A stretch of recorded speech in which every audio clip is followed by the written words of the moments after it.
Hi friends, welcome to today's podcast. Today I have Mr. Deepanshu Manchanda with me. Deepanshu is the founder and CEO of ZappFresh. That's a fresh meat brand. Deepanshu, welcome. Hi, Gagan, how are you? I'm good, thank you. Thanks for taking the time out to speak with us today. My pleasure. Yeah. Why don't we start with a little bit of background of ZappFresh? You started it in 2015. It's been an 8-year journey. Where you are now? So, the journey of ZappFresh really started, from my own consumer experience of buying meat, which was, extremely disturbing, and started in my childhood. Yeah. When somebody in my family told me to go and buy chicken, Okay. As a child, I think I was about 15, 16, or maybe 17, around that age, and I did not know कि chicken, कहाँ से मिलेगा, where will we get, Right. a chicken from. Right. So I stumbled onto some local market, and found this guy who was supposedly selling live chickens. Okay. And like, chicken, give me chicken. How do I buy this? Okay. So you located a butcher. Yeah. So the thing was that in India, what happens is a lot of families, there are a different level of meat eaters. One is somebody who is eating only egg, somebody who is not eating fish but eating chicken, somebody eating chicken not fish. So different type of permutation combinations are there, and they live their life accordingly. In my household, it was not allowed to get raw chicken. Okay. And I think it all maybe started from there, because somewhere it was a taboo, because of my mother. She was like, if you want to eat, we can eat. We used to eat outside, and that all that was fine. Okay. But getting it home was a taboo, like And one fine day, one of my cousins came at home, and he said that I'll cook chicken today. And so he broke the entire barrier, and he said, okay, you go and get it. Okay. And so that was the first time. And you said how old you were? I think I was about 16, 17. Okay. So because we didn't know where the chicken will come from, the raw chicken, we used to use the roasted chicken in the curries whenever you want to use. But because my mother was very like itchy about seeing the flesh. And interestingly, we as children also didn't see. We were also eating like chicken, enjoying it, but we didn't know what the real meat looks like, and where is it coming from, how it happens, etc. So that buying experience of going to this small shop, this guy, threw the entire chicken in the machine, and then cut, and all it was just, and it came to me in that polythene. I was disgusted, as a child, and I was like, I don't think so I can eat it now, So that I think etched in my memory somehow as a child. And then over the years, when you grow up and you start looking at, okay, now we can cook chicken at home, buy meat and all of that. Right. Even then there was a problem, because, I was never able to find a particular cut of a chicken, which was a whole leg of the chicken. Okay. So whenever you go to a market, you will probably get chicken curry cut, and most of the time. And today the times have really changed. I'm talking about almost 12 years back. And Delhi as a market is also slightly more unorganized than other markets in the country. If you go to like down south, you will find various different formats who are giving you slightly better in terms of health, hygiene, visual appeal, etc. But Delhi is still very unstructured as of today. Quite in your face kind of a butcher shop. Yeah, and that's the case with Hyderabad also. But the market, it's actually about what the market is accepting. Right. So the retailers generally follow that. If the market is okay with a dingy, look and feel, and people are still buying, so why will you upgrade? If the market is not okay with getting slaughtered in front of you, then they will not do it. So the consumption behavior, the buying behavior, all of that results into a certain ecosystem of the traders, retailers, whoever are selling in the market. So my problem mainly was that whenever I need this whole leg chicken, it was sometime available and sometimes not available. And back of my head, I used to wonder that I'm not asking price from him. I'm just looking for, I like the quality what he sells. Right. But why is this not available? So that stayed with me. Okay. And then one fine day, fast forward during my career with Mobikwik, I was, interacting with, a lot of founders in food. And then one of them was Albinder from LinkedIn. So talking to him, he started sharing, his new developments, what they're doing in the business. Right. And me being a meat lover eater, I asked him that, what are you doing in meat? It looks like that you are bringing out the category in your grocery space. Right. So then, don't ask. It's the most painful category. I see. We are struggling to build, standardization in this. The local retailers have a very monopolistic view. They don't give them the right price, the quality, all of that, was a challenge. They don't even treat them, right, so that, they don't think that they need extra business, basically. Right. So they're happy with what they're doing. And then that connected with, me with my own experience. Okay. I said, okay, as a customer, I think what you're doing is great. What they're trying to do is great. I would buy. Okay? Right. But okay, there is a business problem as well. It's not only a consumer problem, but there is a local retail problem, wholesale problem. I didn't know. So that prompted me to dig a little bit more. Okay. And because I've had that entrepreneurial streak, I think I would say since my college days, I was always hungry to look at different, opportunities. Yeah. And finding out what is the next thing and what can I do, what I resonate with, Right. all of those connects. The idea moment has always been constant with me. So basically, brewing with ideas all the time has been my inherent nature from my college days. In fact, the idea thing, you started with but you did not start with meat, if I'm not wrong. No, you started with bakery. Bakery was your first. Correct. In fact, before bakery, I started with education. Oh, really? So this was in 2009. When I passed out in 2007, when I was with Amex and I left them because I was so sick and tired of working in large companies, even though it was just for a few years. I wanted to do something on my own, and I what do I like?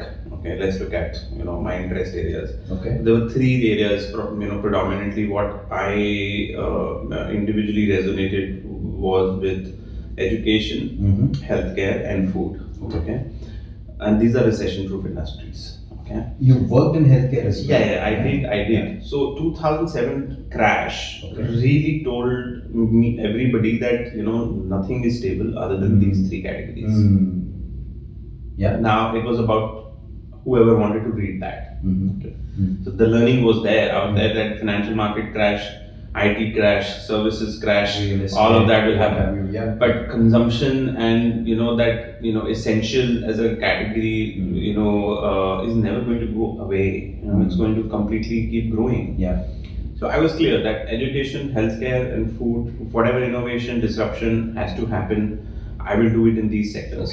Okay. So I started with consulting in education, where I was helping students get recruited in global colleges, including India. So took a small office in Delhi, and then sold it off within a year because I was not able to scale it to a US-based company who was looking to enter into India. Okay. So then I worked with them for a while to set up their operation, and then from there I moved towards healthcare, and then to food with Organic Bakery. All right. So. Organic Bakery, you exited that business because it had some inherent challenges. Yes. I'm quite sure there is, in terms of challenges, there is a fair bit of overlap with the meat category also. There is. So what are the commonalities, and so let's say if there's a budding entrepreneur watching this, what would you suggest if they were to enter the bakery delivery platform? If they were to do that, what are the challenges that you faced at that time versus the challenges there? Today we are at a very different landscape. Yeah, exactly. So it's non-comparable in terms of where we are as a market. Right. But I think from a business fundamentals side of the whole thing, which I did not know better at that time, was when look at the opportunity, you look at the size of the market. How big is the market? Right. Because if the more the size of the market, the ample opportunity will be there to create it a big outcome. Right. Right. And that was the number one learning which I got. From so that. Overall market size is important. Yeah, market size is super important, because what happens in the thought process of doing innovation, we often forget. A normal layman thought process is that this looks very different, or I want to do something different. Right. Okay, this is a normal common phenomena where people are more creative. They want to say that okay, I would do something not run of the mill. Right. So in that thought process, you end up, you could end up, picking something which is not, big enough as a market. Right. So that was my learning, and then at that point, I said, okay, it's a very small market. I was doing bakery, and that too organic bakery. I don't know, how it is going to become mainstream. Nobody, is conscious enough. Right. At least at that point. We did have some traction, but it was still not very convincing enough to create a larger outcome on the business side of it. Right. It was not very promising, as an idea at that point. I see. Right. So bakery, I guess, was a big learning for you in that sense. But you've had your fair share of disappointments since early on also. I believe you worked quite hard at your internship with Frito-Lay's. You were expecting a pre-placement offer, but that did not materialize. What happened there, and how did you deal with that disappointment? Actually I was very disappointed at that point, because at the start of career, if you are all high on energy, looking forward to crack things, break doors, and you find something which is really clicking with you. So you want to really do your best to get a career out of it. So I actually was one of the top performers in that internship because of my passion for food. And it just strike the chord, because it, as a first project, I was never like from a food background, nothing like that. But because it was food and it got to me, and I liked it, I was like, okay, this looks good. There is a good amount of learning. There is passion which I can find myself with food. So I would love to work, and especially because I was able to deliver also. I was pretty sure that I will do a good job and this will go well. Unfortunately, with them, they rejected me, saying that you're not from one of the best of the colleges. So we only entertain top tier colleges, from MBA and all. But I was still paid handsomely, so I was happy with it. Like, at least my efforts were paid good. From an internship point of view, I was working hard for the money. So money happened, but couldn't continue with that. So after that I was really down, and then finally I get a placement offer with Amex, so which I had to do with. It was a forced job. I did not like it from day one. But I had to do it because I've done studies, everything. Then I have to, do a job. It was a very, very confusing, traumatic period for me. I think in those days it was hard to explain gap years also. Yes, that was there, but for me, I think more than gap year, for me individually, it was about missing time from a learning perspective. Okay, my outlook towards my career was more learning oriented. Okay, it was never from a standpoint of that I want to build my career in this, and that's about it. I was very open, to learn. Like even if I didn't like anything, I would quickly jump. Okay, I would not wait. I mean, that's not also treated well, that you are a job hopper and all of that. But my funda inherently was that it doesn't matter to me, because end of the day I want to do something on my own. So what am I learning out of my entire career will result into something beneficial for my business. Right. So whom I can learn from? Can I learn from Amex as a brand? Absolutely. Yeah. Few things. Yeah. From FMCG brands, absolutely. That's what I wanted to to learn. Yeah. And then I realized that the learning is also limited in larger brands. That is true. So you're a small cog in a in a big machine. Exactly. No matter how much hard work you do, your learning will be limited. Absolutely. So when I moved out of Amex, I was like, I want to work with a very small setup.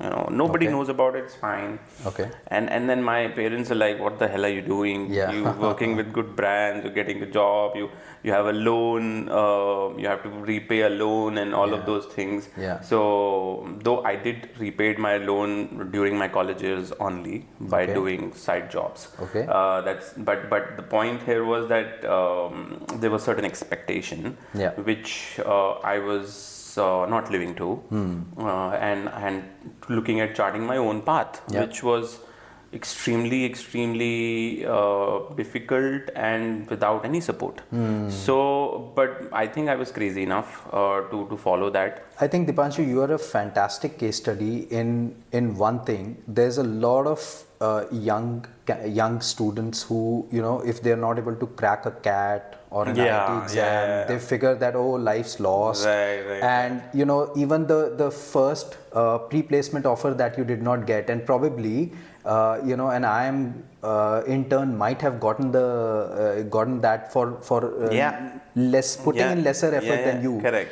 And handling that disappointment and still reaching where you are. You're a fantastic case study of even if you've not cleared the first hurdle of cracking those exams, you got to continue working hard. You'll reach where you're destined to reach. Yeah, I think, Gagan, luckily I've been given certain situations and upbringing in a certain environment, which has enabled me to be like this. Okay, we are all products of our environment and conditioning. True. Okay.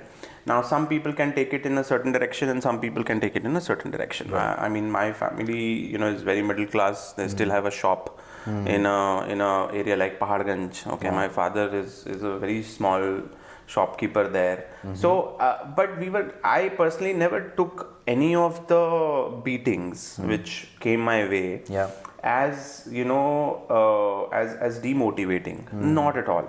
In fact, it became my power. Like if I'm not getting a no, I was like, something is wrong. Why am I not getting a no? So because that made me fight harder. Eventually that became my adrenaline. So you get comfortable with disappointments and no's.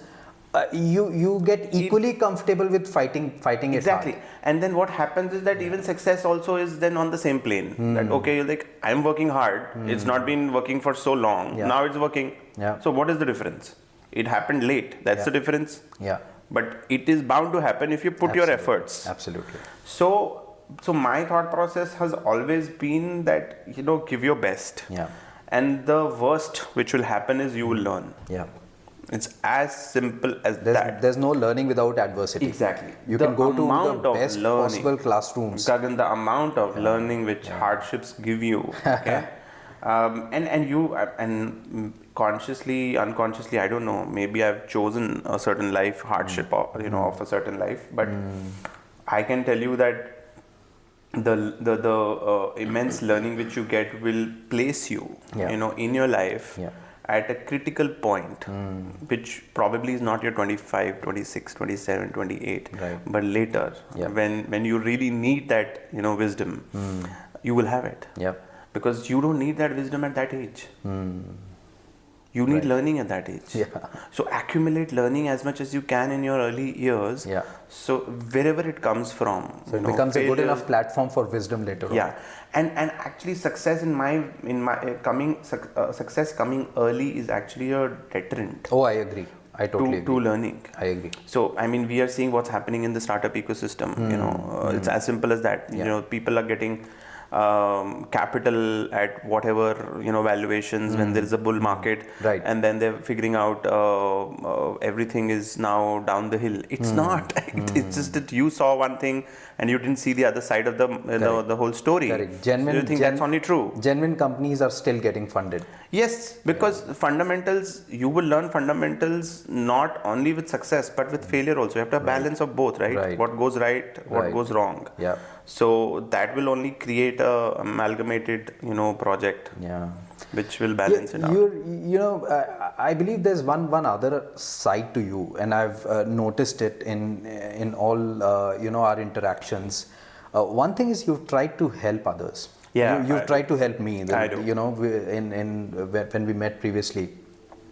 The other thing is you take whatever is given to you with a lot of earnestness. For example, I know that you treat your investors' funds far more seriously than you would your own money. Yeah. Right. So does that kind of honesty come from your middle class values, or is it all these failures that have kind of rooted you firmly in this being upright it's kind actually of a mindset? I think it comes from not from middle class. I think of course it comes from my parents. They have taught me some things, right. And I have learned some things from the society also, right. But the main learning has is I think a little more spiritual in nature, where I don't want to have bad karma, on my books. Yeah. I can have, and of course we do all have bad karmas. So whatever you can do in your power to avoid it is what you can be conscious about, right? And considering it's a karma bhumi, and we are looking at it, from a very, I'm looking at it from a very spiritual lens. Whatever I'm doing, including my bead business, which also has a certain, background of being, looking at karma. But overall, expectation is that you don't cheat anybody. Don't try to run anybody off. Yeah. And one of the reason I am into my entrepreneurial journey is because that I saw that a lot in corporate. Okay. Whatever little I worked, I like these guys are pushing each other to get on the top. Okay. And I don't want to be in this rat race. I don't think I will survive in such a situation where somebody is taking credit and belittling my efforts and taking over. I think that I've been on both sides of the wall, right? Corporates, and I've worked for corporates, big ones, and I've done my own ventures. I think the one big difference I found was in the mindset. Generally, working for corporates, your mindset is that of scarcity. Yeah. There's scarcity of bonuses going around. There's scarcity of backpatting going around. There's scarcity of everything. So you got to scramble for every little ounce of pie that you can get, right? Yeah. Whereas I think if you belong to that abundance mindset, right, you have no business working in a big corporate. I guess you better move on to the other side and use that abundance mindset to build abundance for yourself, for people who work for you, for your investors, shareholders. So see, this is precisely what I'm saying is that my thought process was very freedom oriented, where I want to be myself. Yeah. Okay. Wherever I am diminished, I will break that. Right. Okay. Or it will get broken on its own time. Including education. Yeah. I was never driven by IITs, IIMs, frankly. I was like, boss, I don't want to do a job. So why do I do IIT, IIM? They are creating, good, employees, high-paid employees in corporates, and that is not my journey. I want to do something of my own. So how can I learn that? Is what my constant endeavor was. So what happens is that if you know a little bit about yourself, right, and have, I would say, 40-50% clarity about it, as a youngster you'll always be confused. Sure. I was also, okay? Sure. So there is no I'm not saying that I was very different. I was confused like hell, like anybody else. Yeah. But there were few basics which were clear, that this is what I want to do in my long term, and whatever will resonate with this, I will take it. Whatever it will not, it will always almost goes away on its own. Right. Okay, and that's what happened. That you do what is coming your way for the heck of it, for the learning of it, whatever it is. Yeah. But if it doesn't resonate with you, it will anyways go. And you will see that with jobs also. With jobs also, true. Where people join something, if you don't enjoy okay, what you're getting doing, good salary, you'll do that. In 6 months, you will leave it. So I there's no point wasting time. So time was an essence to me. Yeah. And in corporates, time was used, mindlessly. You are writing big emails to get credit for something that you might or might not have done. And even the corporate picnics and these trips and all, I don't believe that is for a youngster. If you're spending time in picnics and trips and these birthdays and anniversaries, all these are distractions for productivity. Though it may come to you as good culture, bad culture, and I'm not, advocating Narayan Murthy in this at all, that particular style, but I personally believe that a certain level of hard work, if you do initially in your, age, your career, it will bring fruit to you. Yeah. Okay. True. You don't want to do it early, don't do it. Don't do it later. It has to be done. Yeah. Okay, if you are ambitious enough. Yeah. If you're not ambitious, that's a different story. Sure. I was always hungry. I'm always hungry. I have done all odd jobs. I have hustled. I have I have also been in a shop. I've sat on a shop when my father was unwell. I have managed business also. So I have done everything. And single thing, not wasting time. Yeah. Not doing small things, looking at impacting as much as possible in whatever I do. Right. And then fitting in that. If there is not fitment, then you move. And as you rightly said that in corporates, there is politics, there is all sort of, gossips and all sort of grapevines, distractions, which are, moving you away from what you are supposed to do. Yeah. In fact, I take salary, as a drug. You are, corporate jobs. Not that we don't need employees, we need employees, but I think if you are more ambitious, then this is a drug. This is an addiction which you should stay away from. Yeah. Otherwise, you will have to. Even nothing can help in this. You'll have to cut that part. It will not. Just go away on its own. You have to cut it this is not what I want, and it's completely out of your system. Yeah. If you want to do something of your own. A lot of people try to say that, okay, I'll do a job, I'll do a side gig, and then I'll see if it moves. So never have a plan B. Never. You have to commit. If you have a plan B, that means your plan it's the plan B. It is the plan B. It is the plan. Plan A is going to plan A is your plan B. Absolutely, very interesting. So I never had one. Till date. I don't have a plan B. All my time, effort, everything has gone in what I have believed in. And nothing else. And when you believe in a single thing, Gagan, I am telling you, it is bound to happen. It is just the amount of distraction you let yourself into, which will deviate you. So you are doing it yourself. Nobody is doing it to you. That responsibility, accountability, if one has to yourself, to start with, then I think nothing can stop you. So some fantastic things you bring out here. Let's go back to the Mobikwik days and and your first and second startup days. You were one of the core founding members of not just Mobikwik but also Licious. Yeah, so I joined Mobikwik when they were small, they were growing. I was briefly part of that, gave my best efforts to give my hard work there, and resulted into a good outcome also for the organization. I think I did pretty well, in the startup ecosystem as a whole, because I think I was made for it. So when I started my first gig, it was in 2010. There was no startup at that point. Right. Okay. So I've been always a little early, in my, projects. But I think with Mobikwik, what happened was that what I liked about Mobikwik as compared to even the other competitors like Paytm was that they were also focusing on profitability. So my single most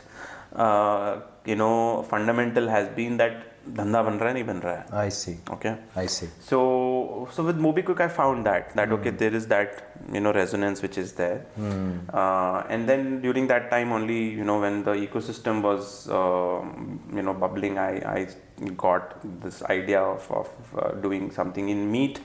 And then I started talking to a few people and got some validation from few people in my network, like, great idea, go ahead.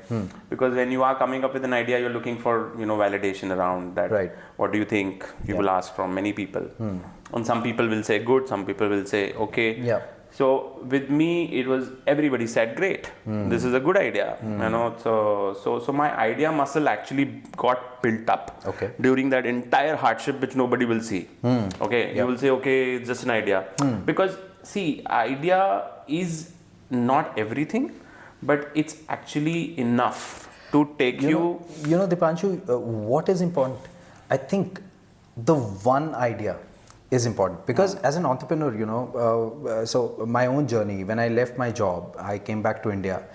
There's 360 degrees you can point your nose to. Right, correct. But what is that one thing? The one thing that will make you take that first step? I think that for you was meat. Correct, right? Absolutely correct. But what I'm trying to tell you is that even before this, there were ample amount of ideas, projects, or different thoughts which I always had, that what will really work. It's very difficult to ascertain what will really work. Right. Generally, what works with people is what's hot. Okay, and I'll quote you one example here. When I was in that education consulting business, I really wanted to help students, to get placed in the right college and get in the right career and all of that. Right. And I met a parent, and they asked me that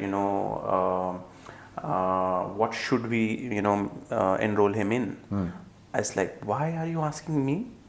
And they said that what we mean is that what's hot these days. That oh my god. And then that is the day I found myself into this ironical situation where I said, who am I fighting? Am I fighting a mindset of a student, or am I fighting a mindset of a parent? And then I said, I don't know what works for your child or what's hot. I mean, if that is how you are thinking, then I seriously see fundamental issues in education as an industry, and I don't think so I will be able to solve this problem, and hence I moved. One of the reasons I don't do it, because it's all driven by mindsets of a certain kind, which are very difficult to break. So coming back to what is right in the business, and what resonates with you, resulted into learning, and learning for me to identify that one idea, that which I think will not only be a running success, but also can sustain success. Right. Okay, because a lot of these hot things, they get cold. So I never wanted a hot thing. I wanted a cold thing. So we are in the cold meat business. And so I think for me that this one idea has come up with a lot of wrong ideas, and thinking of what I don't want to do, right, and finally finding out that okay, this is where there are check boxes, and let's move ahead with this. And that's when, during my interaction with a lot of people, I spoke to one of my ex colleagues, and we found out that they're interested, and we formed up an understanding that we will start it together. So all that happened, and during the course of the entire setting up the foundation, we had our differences. They wanted to create a Swiggy of meat. I was looking at more of an Amul of meat. Okay. And I didn't really, resonated with a burn format. Understood. And then, of course, there were other disconnects as well. On a personal level, we couldn't relate, and we find that there is a disconnect. So and as I told you that for me, I am in my business because I want to do things my way. I'm very freedom oriented, and I can't really work under, any kind of, pressure to follow a certain theme or follow a certain phenomena or what is hot or what is needed. Okay. I would only love to follow what the business wants. Right. Okay. What is the market wants? What a consumer wants. And what will sustain in that market. Not only the want of the hour, but what will sustain basically. So I think it's that sustainability mindset that has made ZappFresh into a profitable direct-to-consumer business. Yes, right? and Gagan, let me tell you that we may be the only company you will see for the next 20 years. Wow. In the space which we are in. A lot of companies, and I'm sure you must have seen so many companies come and go. And I'm so confident on the category, industry, on the way we are doing things, that it's going to be a legacy business. It's been 8-9 years. And I'm committed, to food as a category. So meat is something which has big issues and problems and so much opportunity. So we think that there are a lot of things which are still not yet disrupted, which we would want to to get into over the course. We're looking at creating deeper integrations in every category, whether it is chicken, goats, fish and seafood. It's a big market overall. And as I told you, consumption is going to keep going up. So we are in the legacy business. We are not in a short-term rocket ship. Do you worry about environmental groups talking a lot against meat? Of course. And artificial meat. Do you worry about these? Okay, so the environment part we are tackling with selling responsible meat. We are bringing a premium line of chicken which is coming directly from women farmers. Who are doing backyard poultry farming to improve their livelihood incomes. So this is our impact initiative, which we will be launching very soon. So our answer to environment is that, on one side it may come across that we are hampering and disrupting the whole environment, but on the other side we are giving it back to the community by for the farmers. Balancing also. They are also making. It's not that it's all machine made. The farmers are growing it. And women farmers specifically will build a little more responsible quotient for all of these type of thought processes. So our answer to that is that we want to do responsible meat selling, and from a alternative meat category, I am not bullish on that category so at all. Far it has not taken off anyway. Domestically I don't think it has that kind of promise. Internationally, of course, there must be a different thought process. See, internationally you will see that in terms of meat as a space, those countries are far ahead, as compared to India. If you look far ahead in the curve. Also in the consumption pattern. The per capita consumption of meat in Western countries is 100x more than India. So India is still so small in terms of consumption of meat, largely because there is no organized setup who is tackling that need. It is still unorganized, so people can only buy so much. There are supply chain constraints, there are quality constraints, there are many other challenges which not let them eat more meat. So we have not gone to that level where we'll say, now we want to come back. In Western countries, they're all sick and tired. They are having actually the most environmental hazards because of the consumption, which is very high. Right. Okay, so I think that alternate meat is 10 years away, in my view, for India. For India, yes. Okay. You talk a lot about branding. You say that it's more important to, unlike previously where it was important to know what you're buying, these days it's become more important who you're buying from. So if I am a ZappFresh customer, who is ZappFresh? You've told me that you're very responsible in terms of how you source, where you source from. What else is there about ZappFresh that you brand? Gagan, there's one thing. You will see most of the time in any business, there is a DNA. Okay, that DNA of that business is generally driven by the founder. Right. Okay, or whoever started that business or running that business. Sure. So you will see a lot of attributes of me as a personality will be in the business also. Right. Now, as we are discussing my attributes of what I want, first of all, I don't want to, take a shortcut, right, for my own career. Right. Okay, so we do the same thing in our business, where we ensure that we buy from the right source. Right. Okay. Now, as an individual, I'm very frugal.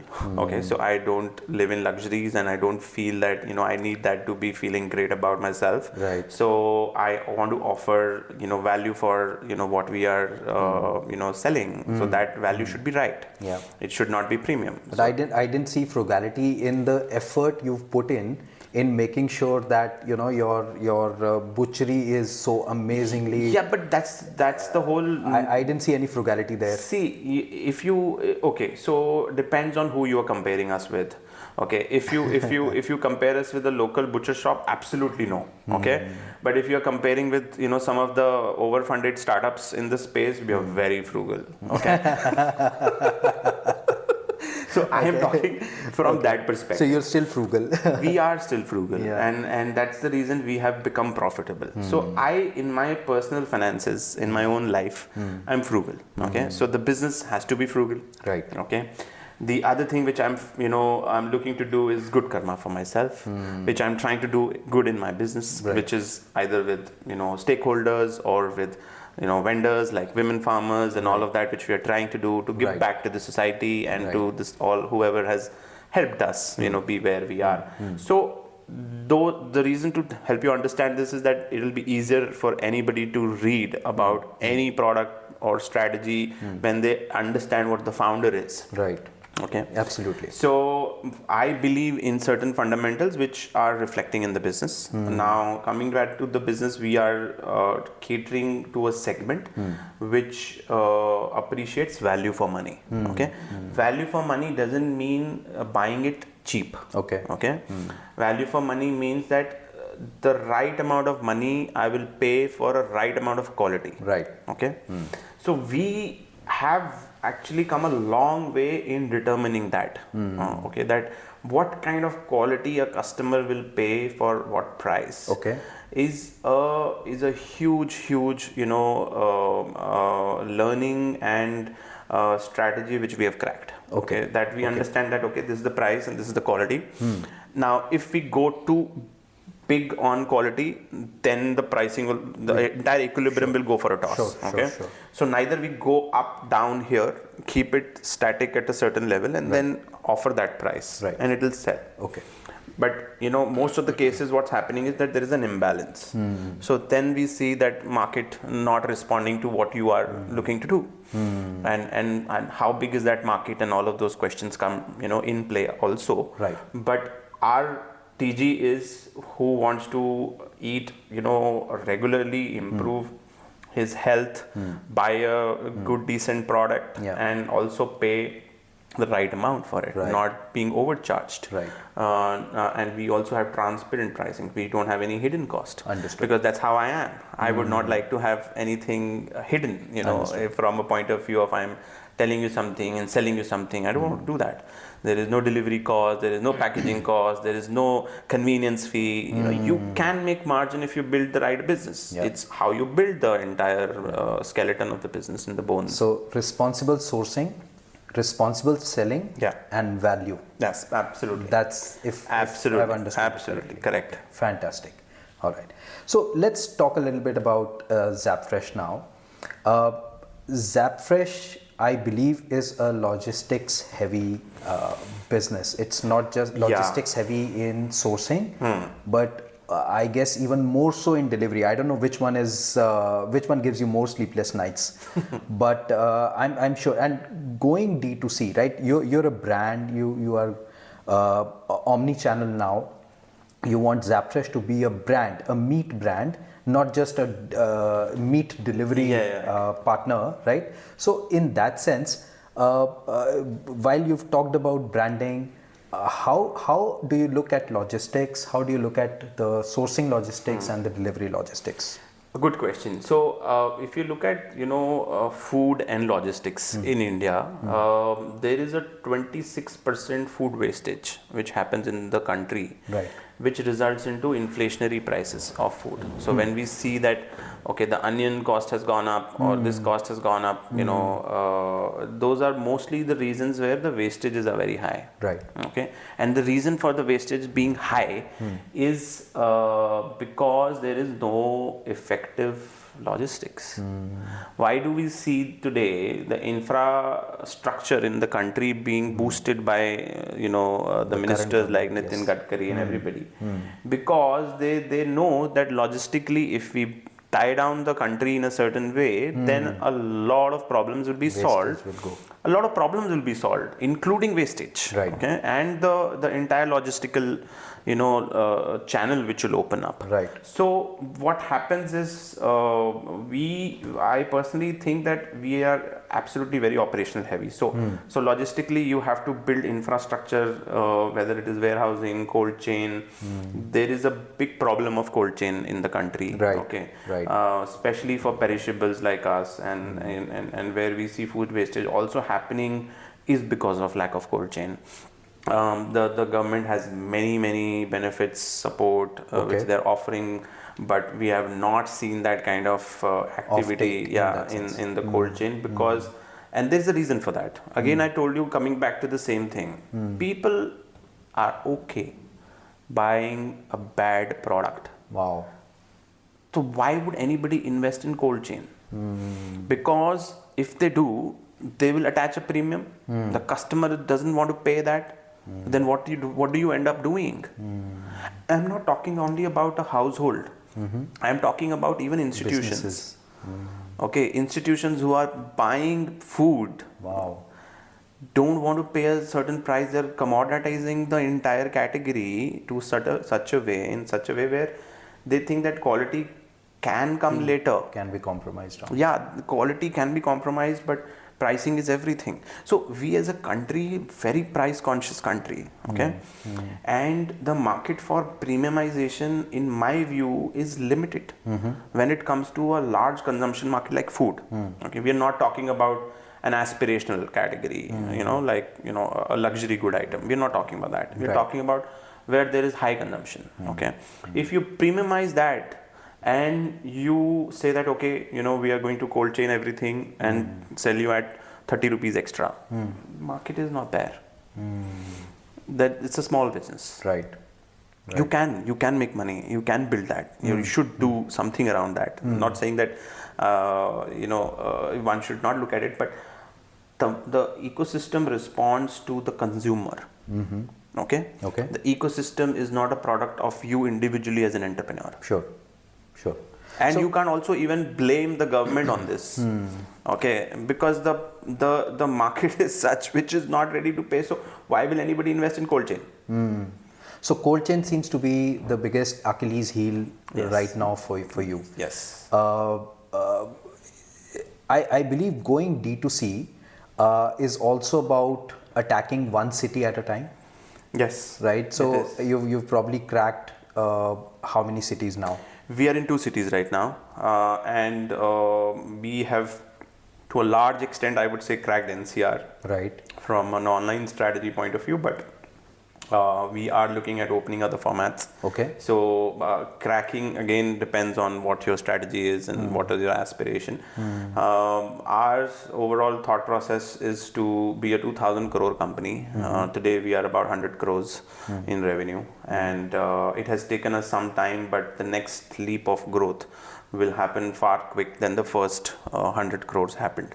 So moving forward, we think that overall sky is the limit in terms of capturing the market and disrupting the space. But cold chain will remain a pain area which needs to be solved. And we are of course going to do it ourselves and find solutions to do it, but I'm largely talking about the ecosystem, where we see, gaps and bottlenecks. Right.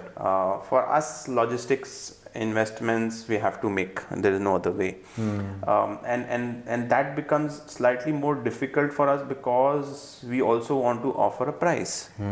Okay, so hence that's the reason I said that frugalness in the overall DNA is extremely critical in order to survive in a business like what we are into, and also on top of it what we're trying to do. We're trying to give you a better product and better price. So both are not easy, right? I think with your frugality going forward, you keep investing in infrastructure. Your situation seems quite a bit like 20-25 years ago, the same situation, probably Airtel and all of these big telcos were in, where they were having to invest massively in their own tower infrastructure. But they kept doing it, they kept at it. The survivors, now they have it fine, no? They've parked everything under a different infrastructure company. And, hopefully 10 years down the line, when the cold storage problem is not there, maybe you have a subsidiary already. We are thinking on those lines. Awesome. As I told you that we are not in this for a short haul. Okay, we want to solve whatever problem. Until cold storage problem, you may look at us starting a cold chain company as well. You might as well. Exactly. So we will go any path which is futuristic yet fundamentally needed for the ecosystem. And ready to invest, ready to be patient. We are in no hurry, to make returns, and our investors are also fairly patient from that perspective. So till the time there is money to be made, there is difference which you are bringing to the ecosystem and the category, we are committed. These are the two cornerstones for me. Right. That's it. Right. Are you open to acquisitions for growth? Yeah, we are. We've already done one last year. Bangalore. We plan to do 1 or 2 acquisitions every year. Okay. So inorganically, growing the overall project is the thought process here. Diversification into categories, launching new products, new formats. All of that is on the table. We are very opportunistic, just like me. Awesome. No, you should be. To get access to an entire market through one acquisition, I think saves you a couple of years. Yeah, it does. And also I think since I value entrepreneurs more, I would want to have that A team from an entrepreneurial side, and we look at projects where these are not merely just acquiring assets, but people as well. It's more about people actually for us. I see. So because I want to build a team of believers and folks who believe in a common vision and then grow it with me. So that's my answer to building my team as well. How do you keep people like that? You are a fantastic example of somebody who will probably not be happy working for somebody. Yeah. But to be acquiring somebody like that, how do you? This, where I'm getting to is the creation of that team, the management muscle. What is your view on that, and how do you to get corporate entrepreneurs to convert entrepreneurs into corporate entrepreneurs? We don't want to corporatize anything. I see. So ZappFresh, even in my team, you're not going to call ZappFresh a corporate? No. We are a very, very agile, dynamic team which is operating on certain accountability and delivery. Okay. I don't micromanage nothing. I am simple, driven by results. I see. And I'll tell you, we've had a bigger team as well, and we've tried different formats that what works with us. Yeah.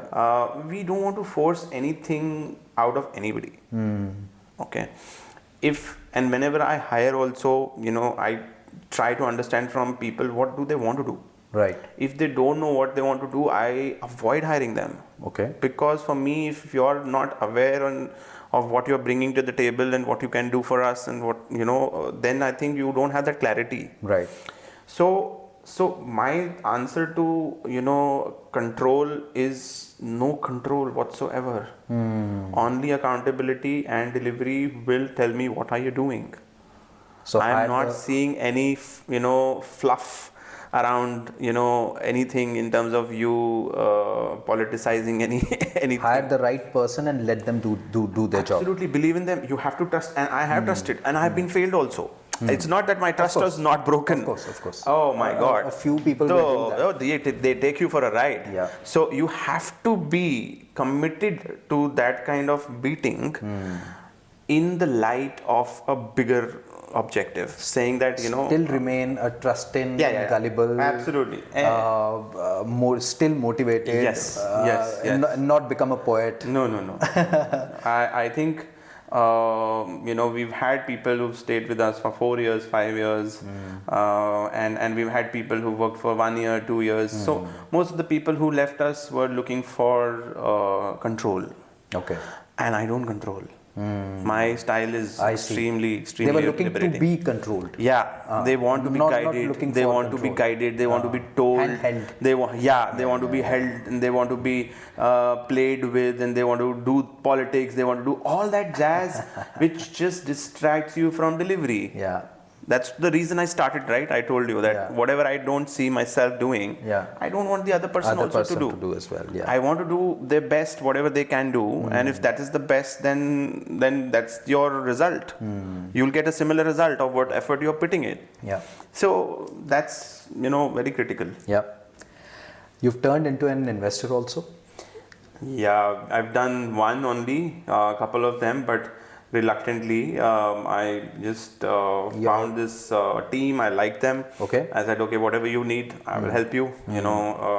Capital, no capital, I don't know, but help them, connect and the strategy a bit here and there, and that's how I added, some life to their journey.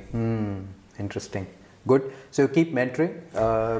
Not too much, but if I get a chance, I don't say no. Matter of bandwidth. Yeah, matter of bandwidth, and also matter of liking a project. Because I'm extremely picky. If I want to help, I would not have any inhibition saying that okay, I will help you. I'll not. Okay. I need this. If I like it, I'll help you. And I like you. I like the project. You will get it from me. Right. Irrespective of what are you offering it to me, because I'm very passionate from that point of view. Right. It's coming from passion. It's not coming from any other intent. It's the same thing which happened in this company. I took some equity in, and I like whatever you need. And then in reply they said, sir, whatever you need.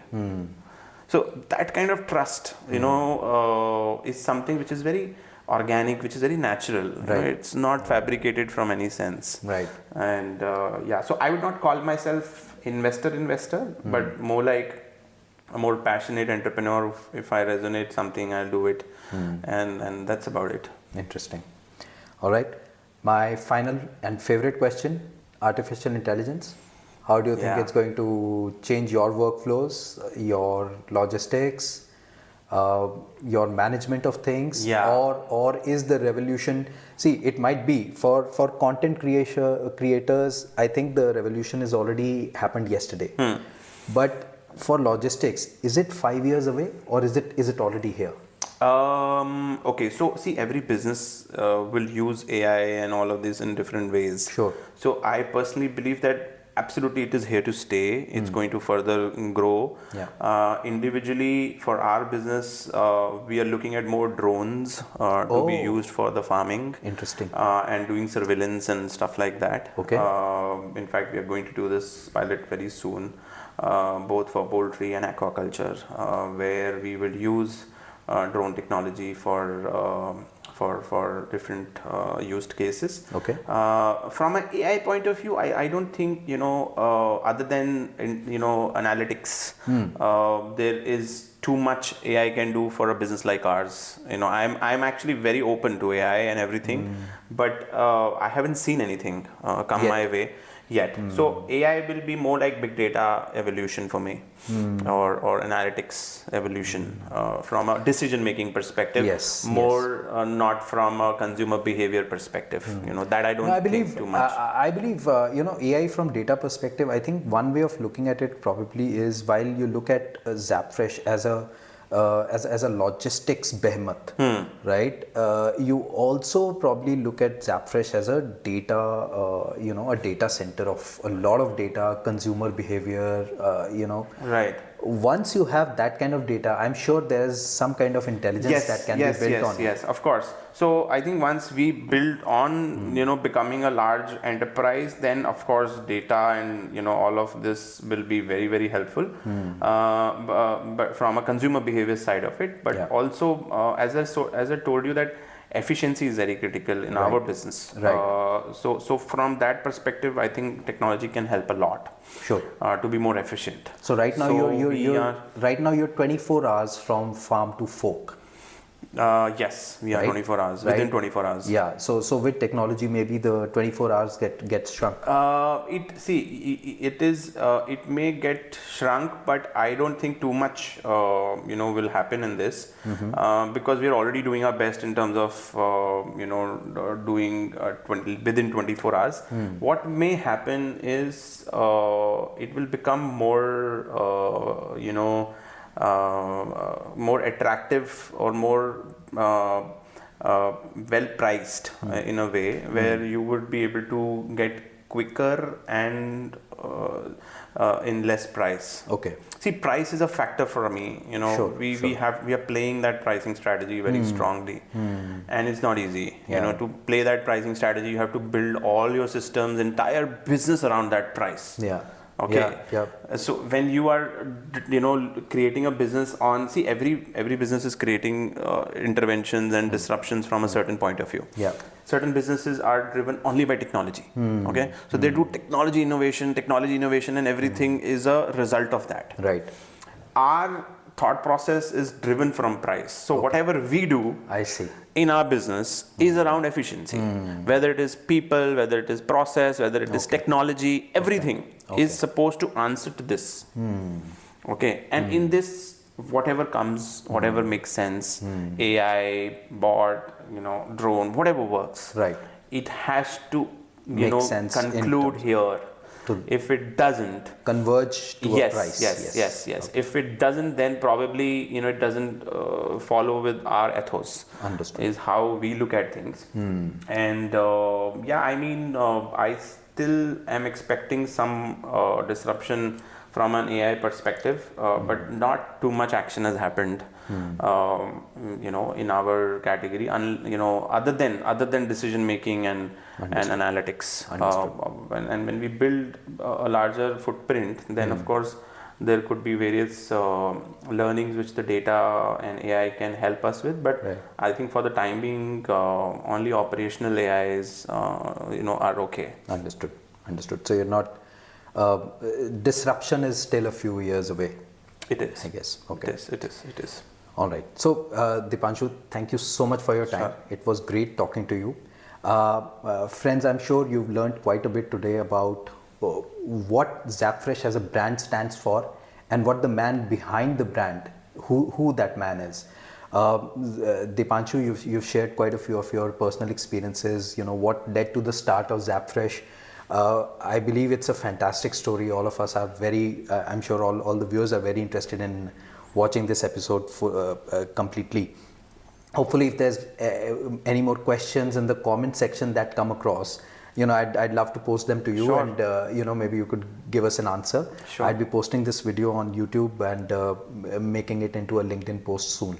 Perfect. So thank you very much. Great. Thank you so much, Gagan. It was a pleasure talking to you as well. Thank you. And all the best for your future series. Thank you. Thanks a lot. Thanks. Thank you. Thanks. Bye. Thanks.